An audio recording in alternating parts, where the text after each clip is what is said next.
On va se faire la position du cavalier pendant 30 secondes avec ou sans poids, mais de préférence avec une charge additionnelle comme ce que j'utilise là avec un kettlebell.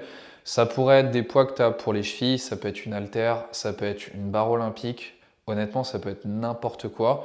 Tant que ça ne change pas la stabilité que tu as et tant que ça ne te gêne pas pour faire l'exercice et réfléchir uniquement au fait de porter un poids et que tes épaules elles travaillent, ça va. Tu choisis ce que tu veux, des bouteilles d'eau, on s'en fiche.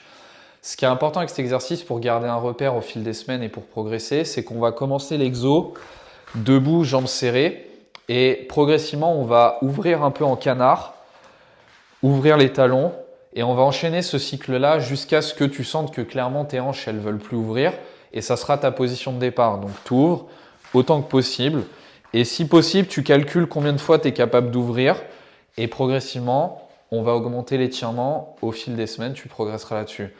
Une fois que tu es dedans, tu es un peu dans un espèce de grand écart facial, tu vas faire semblant de t'asseoir, de te grandir aussi, de garder le torse droit. Et pendant 30 secondes, on va garder ça.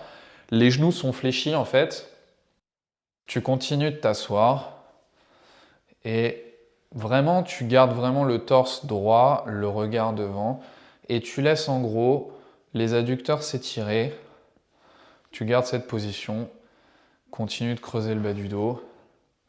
C'est vraiment une position qui va te donner énormément de bénéfices sur ton grand écart facial, mais sur le renforcement des adducteurs et de la hanche de façon générale pour s'écarter. Tu restes là, tu respires.